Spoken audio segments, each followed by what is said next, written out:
Question पूछना चाहता हूँ आपसे कि स्टॉक मार्केट से क्या पैसा कमाया जा सकता है या नहीं। स्टॉक मार्केट गैम्बलिंग है। क्यों?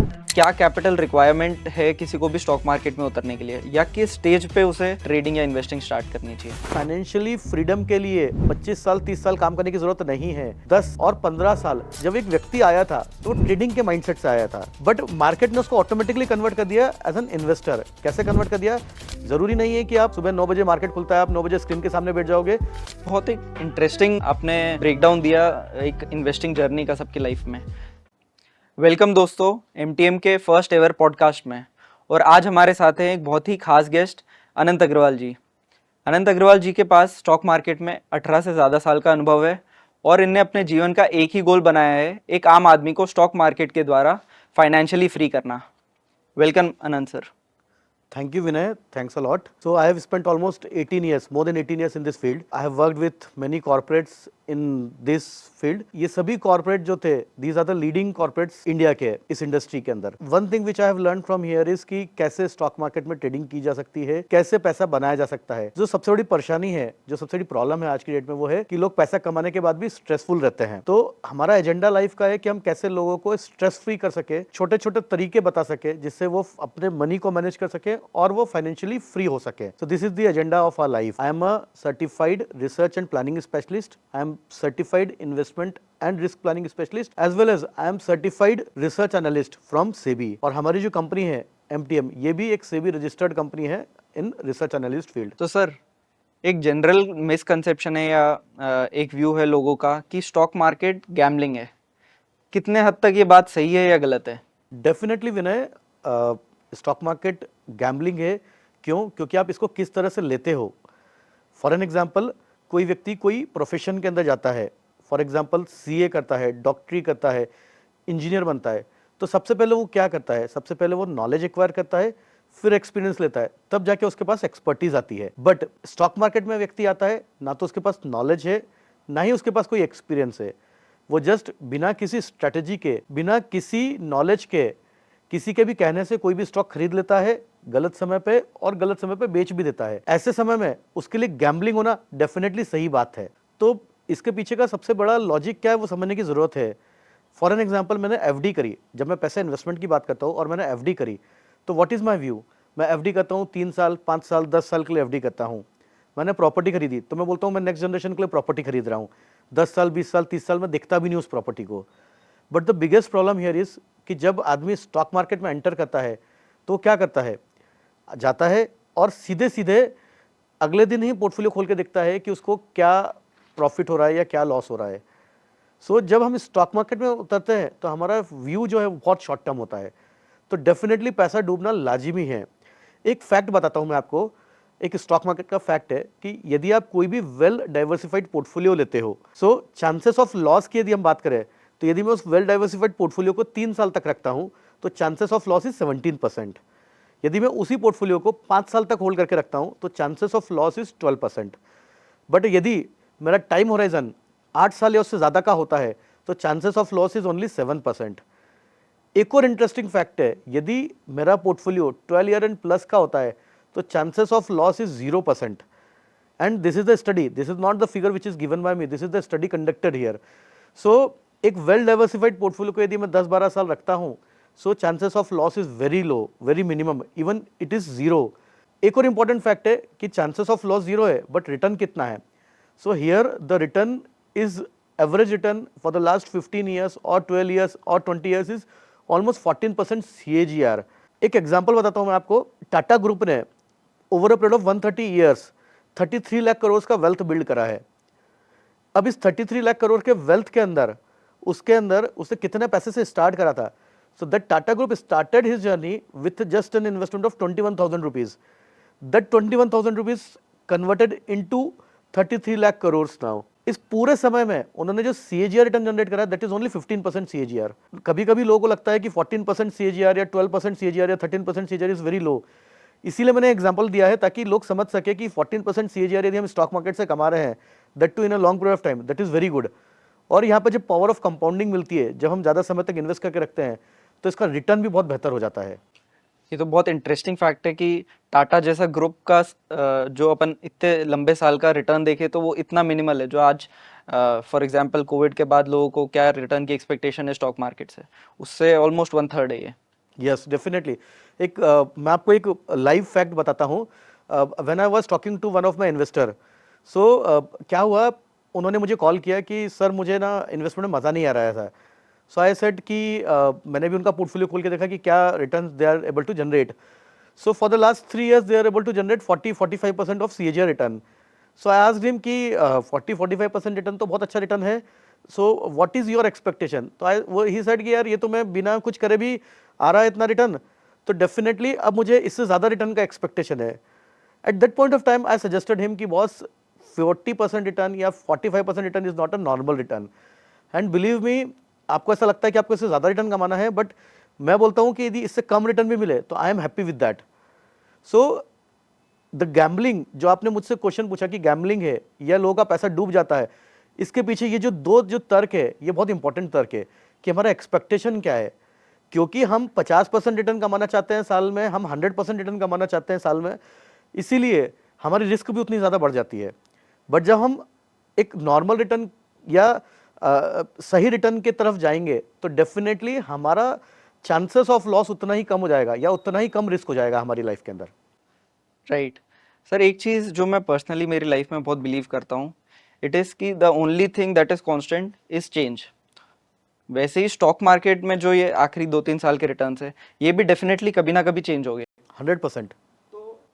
एक जनरल पब्लिक को किस अप्रोच से उतरना चाहिए स्टॉक मार्केट में? सो देखो, यदि मैं अप्रोच की बात करूं तो अप्रोच सबके लिए डिफरेंट हो सकता है। मतलब मैं आपको ये नहीं बोल सकता हूं कि एक ही अप्रोच हर व्यक्ति के लिए सिमिलर होगी। सो अप्रोच सबके लिए डिफरेंट है। तो यदि मैं कुछ एग्जांपल्स के साथ बात करूं तो कुछ लोगों के लिए ये अप्रोच हो सकती है शॉर्ट टर्म अप्रोच या पार्ट टाइम अप्रोच हो सकती है, कुछ लोगों के लिए फुल टाइम अप्रोच हो सकती है। फॉर एन एग्जाम्पल, मैं केवल अपने पैसे को इन्वेस्ट करके भूलना चाहता हूं या रखना चाहता हूं, that is my one approach. कुछ लोग ऐसे होते हैं जो उससे कंसिस्टेंट इनकम जनरेट करना चाहते हैं, दे वांट टू जनरेट कि बॉस मुझे हर महीना 2 लाख रुपए, 1 लाख रुपए, 50,000 रुपए का एक कंसिस्टेंट इनकम जनरेट हो। इन दोनों अप्रोच के अंदर तरीका डिफरेंट होगा। फॉर एन एग्जाम्पल, मैं एक बिजनेस करता हूं, तो व्हाट इज माई अप्रोच? मेरा अप्रोच होता है कि मैं कंसिस्टेंट इनकम जनरेट करना चाहता हूं।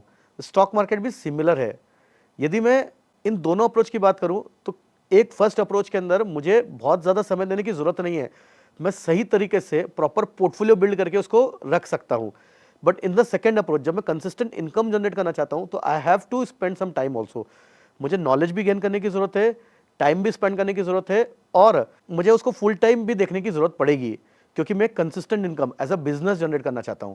और डेफिनेटली जब मैं कंसिस्टेंट इनकम की बात करता हूं तो मुझे उसको एज अ बिजनेस ही देखना चाहिए, ना केवल इन्वेस्टिंग या ट्रेडिंग की बात करना चाहिए। जैसे कुछ लोग जो है they want to do stock market as a full time profession, तो उन्हें ये लगता है कि यार इसमें बहुत टाइम देना पड़ेगा या बहुत एनर्जी कंज्यूम होगी मेरी। क्या ये बाकी बिजनेसेस से बेटर है या इन्फीरियर है? क्या है आपका व्यू इस बात को लेके? तो विनय, एक चीज़ जो मैं सबको बताना चाहता हूँ, मैं इवन अपने व्यूअर्स को भी बताना चाहता हूँ एक्चुअल में, कि फुल टाइम से कंजप्शन मार्केट में काफ़ी गलत है। क्यों? क्योंकि लोगों को लगता है कि 9 o'clock से लेके तो 3:30 तक मैं स्क्रीन के सामने बैठे रहूंगा तो that is full time. No, that is not the right definition of full time trading. Full time trading से मतलब है नॉलेज एक्वायर करना, that is first. Second, experience लेना, देन एक्सपर्ट बनना, this is one thing. Second thing है right strategy होना चाहिए। Right strategy होना चाहिए, इसके साथ में आपको उस स्ट्रेटजी के ऊपर एनालिसिस करना पड़ेगा। एनालिसिस आप कभी भी कर सकते हो अपनी सहूलियत के हिसाब से। ज़रूरी नहीं है कि आप 9 बजे, सुबह 9 बजे मार्केट खुलता है, आप 9 बजे स्क्रीन के सामने बैठ जाओगे और 3:30 तक स्क्रीन देखते रहोगे। स्क्रीन देखने से कभी किसी को पैसा नहीं बनता है। पैसा बनता है स्ट्रेटजी से और प्रॉपर एनालिसिस से। आप मेरी बात करोगे तो मैंने कभी भी स्क्रीन के सामने बैठा नहीं हूँ 9 से लेकर 3:30 तक। मुझे ऐसा लगता है कि that is the most inferior things which I can do here. मैं हमेशा अपना एनालिसिस रात में सोने के पहले करता हूँ, आधा घंटे का समय निकालता हूँ और उस समय मैं अपनी स्ट्रेटजी पे अपना एनालिसिस करता हूँ। मेरा अगले दिन का एग्जीक्यूशन क्लियर होता है जनरली, और मोस्ट ऑफ द टाइम वो एग्जीक्यूशन भी मैं ऑलरेडी रात में लगा के सोता हूँ मार्केट के अंदर। इससे क्या होता है, मुझे देखना नहीं होता है 9 बजे मार्केट को। कितनी बार तो ऐसा होता है कि मुझे मेरे कस्टमर फ़ोन करते हैं 10 बजे और मैं सो रहा होता हूँ उस समय। बट क्यों? क्योंकि मेरी स्ट्रेटजी क्लियर है, मेरा एग्जीक्यूशन क्लियर है, तो मैं पैसा बना पाता हूँ वहाँ पर उस समय पर। सो फुल टाइम का डेफिनेशन करेक्ट करने की बहुत ज़रूरत है। आज भी इंडिया में लोगों को लगता है कि फुल टाइम का मतलब सुबह 9 बजे से लेकर शाम को 3:30 बजे तक आप स्क्रीन के सामने बैठे रहो, but this is not the correct thing. Okay. तो बहुत सारे लोग जो स्टार्ट करना चाहते हैं स्टॉक मार्केट में, उनका एक जनरल डाउट होता है कि मैं ट्रेडिंग करूं या इन्वेस्टिंग करूं। तो आपके हिसाब से किस रूट से उतरना चाहिए किसी को स्टॉक मार्केट में? देखो विनय, ट्रेडिंग और इन्वेस्टिंग दोनों चीज़ ना सिमिलर है, केवल एक्सपर्टीज का जो डिफरेंस है ना, इसी कारण कुछ लोग बोलते हैं इन्वेस्टर, कुछ लोग बोलते हैं ट्रेडिंग। मैं एक एग्जांपल बताता हूँ आपको। मेरा एक एक्सपीरियंस रहा है कॉर्पोरेट लाइफ के अंदर, मैंने बहुत सारे इन्वेस्टर्स के साथ काम किया है। इसके अंदर होता क्या था, लोग आते थे, कोई एक स्टॉक में इन्वेस्ट करते थे, 100 रुपये पे उसने इन्वेस्ट करा, वो बोलते थे 105 रुपये हो जाएगा, एक दिन में 105 रुपये हो गया, 5% का रिटर्न मिल रहा है, I will exit that stock. बोलता हूँ बहुत अच्छी बात है, आपको 5% का रिटर्न मिल रहा है एक दिन में, ये बुरा रिटर्न नहीं है। बट जब वही स्टॉक 100 रुपये का स्टॉक 95 हो जाता था, तो बोलते थे आई am a long term trader, मेरे पास बहुत पैसा है, मैं इस स्टॉक को होल्ड करके रखूंगा। फिर वो 90 हो जाता था, फिर वो 80 हो जाता था, 85 आता था, तो जैसे कि मैं कभी लॉस में बेचता ही नहीं हूँ स्टॉक। अब आप समझना, जब एक व्यक्ति आया था तो ट्रेडिंग के माइंडसेट से आया था, बट मार्केट ने उसको ऑटोमेटिकली कन्वर्ट कर दिया एज एन इन्वेस्टर। कैसे कन्वर्ट कर दिया, उसने 10 स्टॉक लिए, 10 में से 8 स्टॉक 100 रुपये के 105 रुपये पे बिक गए, उसने प्रॉफिट बुक किया, बट 2 स्टॉक फंस गए। अब वो 100 रुपये के स्टॉक 80 हो गए, 70 हो गए, 60 हो गए, वो लॉन्ग टर्म इन्वेस्टर बन के बैठे रहा। धीरे धीरे धीरे करके over a period of time उसके पास केवल लॉस वाले स्टॉक्स इकट्ठे उसके पोर्टफोलियो में। अब मार्केट काफ़ी मूव कर रहा है, मार्केट ऊपर भी जा रहा है, तब भी उसका पोर्टफोलियो रेड के अंदर है। क्यों? क्योंकि उसने लॉस बुक करने के लिए, लॉस बुक करते समय उसने एग्जिट नहीं किया सही समय पे। सो यही डिफरेंस है इन्वेस्टर और ट्रेडर के अंदर। ट्रेडर बोलता है मैं एग्जिट करूंगा इन बोथ वेज, प्रॉफिट में भी एग्जिट करूंगा बट लॉस में भी एग्जिट करूंगा, बिकॉज मुझे पता है पैसा बनता है तभी जब मैं एग्जिट सही समय पे करूंगा। बट इन्वेस्टर बोलता है कि मैं इन्वेस्टर हूं, मैं लॉस में एग्जिट नहीं करूंगा। So this is the one thing which I want to correct to everyone कि बॉस, आपको जब आप एंटर कर रहे हो किसी भी स्टॉक के अंदर या आप किसी भी इन्वेस्टमेंट में एंटर कर रहे हो, तो आपको पहले से पता होना चाहिए कि आपको एग्जिट कहाँ करना है। एग्जिट से मेरा मतलब दोनों साइड है, लॉस में भी और प्रॉफिट में भी। So that is the approach which everyone should apply. Okay. तो फॉर एग्जांपल कोई ये फुल टाइम करना चाहता है, तो वन थिंग इज श्योर कि उसको स्किल्स बिल्ड करने पे ज़्यादा ध्यान देना चाहिए। Yes, definitely, definitely. देखो नॉलेज आता है ना, तो 3 इडियट मूवी में भी बोला था कि आप नॉलेज पे ध्यान दो, पैसा अपने आप पीछे आएगा आपके। तो वैसे ही यहाँ पर भी सिमिलर है, यदि आपने नॉलेज बिल्ड करने के ऊपर और स्ट्रैटेजी बिल्ड करने पर के ऊपर काम किया, तो पैसा ऑटोमेटिकली आपको फॉलो करेगा। आपका एंड उद्देश्य केवल पैसा कमाना है, तो डेफिनेटली आप उससे पैसा नहीं बना पाओगे। क्यों? क्योंकि आप ना तो स्ट्रैटेजी पे काम कर रहे हो, ना ही नॉलेज के ऊपर काम कर रहे हो। ओके। तो काफ़ी सारे अपन ने पॉइंट्स कवर करे हैं यहाँ पे। एक पॉइंट जो मेरे को लग रहा है कि अपन को कवर करना चाहिए, दैट इज़ कि क्या कैपिटल रिक्वायरमेंट है किसी को भी स्टॉक मार्केट में उतरने के लिए, या किस स्टेज पे उसे स्टॉक मार्केट ट्रेडिंग या इन्वेस्टिंग स्टार्ट करनी चाहिए? देखो ये ना, ये एक बहुत सब्जेक्टिव क्वेश्चन है और ये बहुत डिटेल्ड क्वेश्चन है, तो मैं थोड़ा सा डिटेल में आपको इसको समझाने की कोशिश करता हूँ। जब भी कोई व्यक्ति, फॉर एन एग्जांपल, एक पर्सन है, ही और शी जो भी हो सकते हैं, वो एक पर्सन है, जब वो अर्न करना चालू करता है, सो जनरली इंडिया के अंदर देखा गया, हम 22 से लेकर 25 साल की उम्र में एज के अंदर आदमी पैसा कमाना शुरुआत करता है। सो जनरली आज जो एज ऑफ करंट सिनेरियो है, उसके अंदर सबसे ज़्यादा जो ट्रेडर्स जो घुस रहे हैं मार्केट में, वो छोटी उम्र के लोग हैं। लेट्स से 20 ईयर्स की एज के अंदर, 25 ईयर्स की एज में बहुत सारे लोग ने अपना डीमैट अकाउंट खोला है और ट्रेडिंग कर रहे हैं, एक्टिवली ट्रेडिंग कर रहे हैं। सेबी भी बोल रहा है कि ऐसे लोग जो जिनको नॉलेज नहीं है, वो काफ़ी पैसा लूज भी कर रहे हैं। मैं आपको यहाँ पे एक डिटेल समझाना चाहता हूँ कि जब भी कोई व्यक्ति पैसा कमाना शुरू करता है, तो उसकी 4 स्टेजेस होती है। फाइनेंशियल प्लानिंग के अंदर भी 4 स्टेजेस होती है। ये 4 स्टेज क्या है? तो फर्स्ट स्टेज जो होती है वो है वेल्थ एक्यूमुलेशन। तो फॉर एग्जाम्पल, मैंने पैसा आज कमाना शुरू किया, तो मुझे करना क्या चाहिए? मुझे पैसे को इकट्ठा करना चाहिए। मैं 2,000, 5,000, 10,000 रुपये से इन्वेस्ट करने जाऊंगा, तो प्रॉफिट के भी चांसेस उतना ही है और लॉस के भी चांसेस उतना ही है। तो मुझे हाई रिस्क ट्रेडिंग नहीं करना चाहिए। मुझे मेरा पहला फोकस होना चाहिए कि मैं एक कॉर्पस बिल्ड कर सकूं over a period of time, 2 years, 3 years, 4 years. यदि मैं कंसिस्टेंसी से, हैबिट के साथ, भले एक छोटा छोटा पैसा भी बनाना शुरू करता हूं या जोड़ना शुरू करता हूं, एक्यूमुलेट करना शुरू करता हूं, तो 2-3 साल, 4 साल बाद एक अच्छा अमाउंट, 2 लाख, 5 लाख या 10 लाख का अमाउंट इकट्ठा कर सकता हूं। That is first step, that is wealth accumulation. Second stage आती है वेल्थ प्रोटेक्शन। अब मैंने पैसा इकट्ठा कर लिया, मेरे पास आज 5 लाख रुपए का कॉर्पस इकट्ठा हो गया है।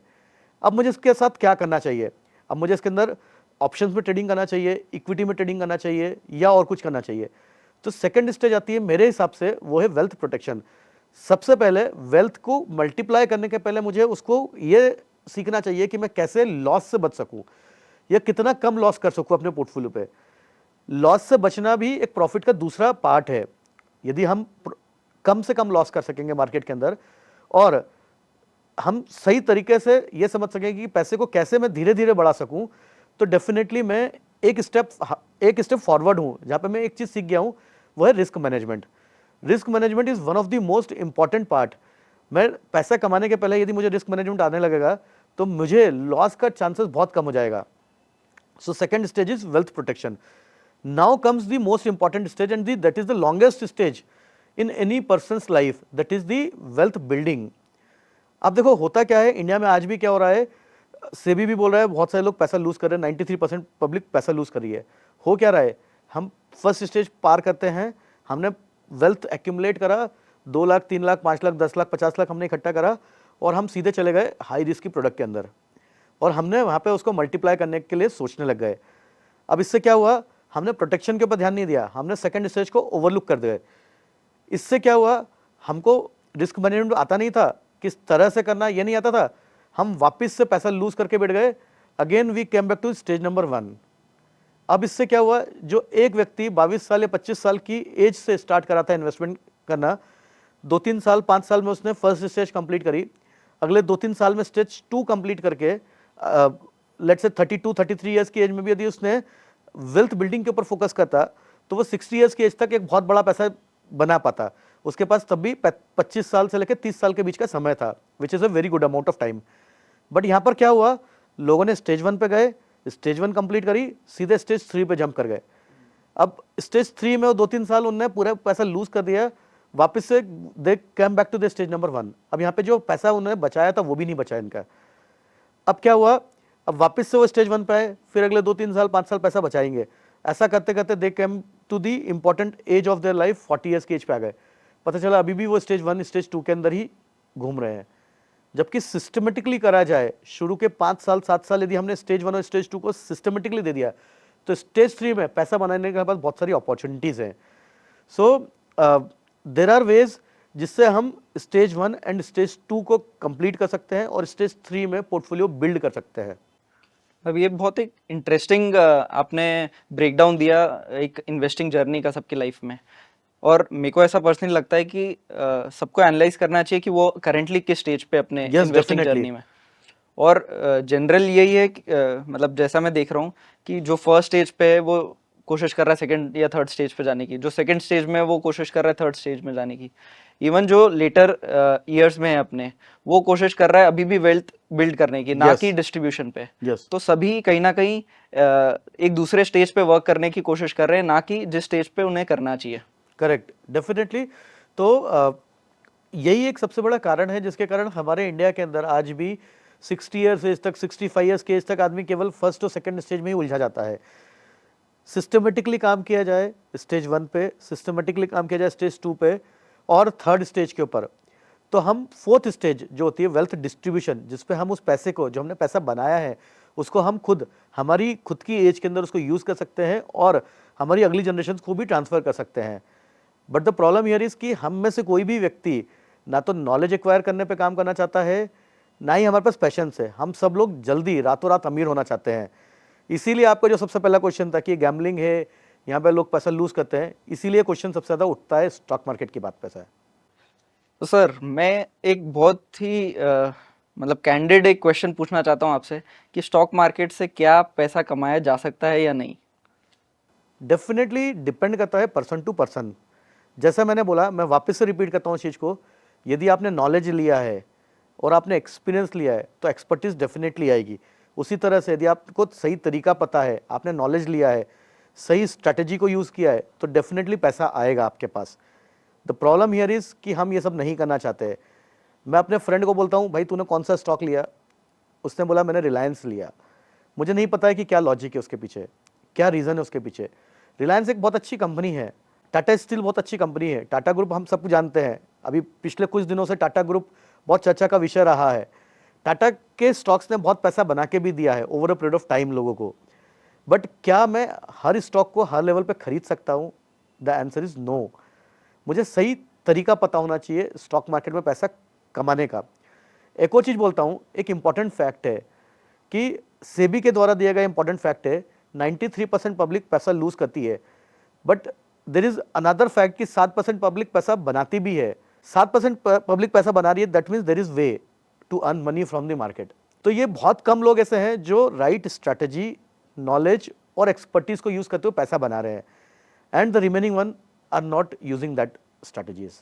Very thank you sir. एक लास्ट पीस ऑफ एडवाइस जो आप किसी को भी देना चाहेंगे स्टॉक मार्केट में उतरने से पहले। मैं बोलता हूँ, देखिए, अपनी पूरी इन्वेस्टिंग जर्नी को आप बाइफरकेट करिए प्रॉपर तरीके से।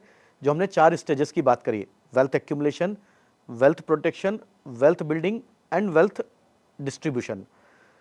आप यदि इन 4 जर्नी के अंदर आप इस अपनी लाइफ को डिस्ट्रीब्यूट करोगे तो आप डेफिनेटली बहुत अच्छा पैसा बना पाओगे।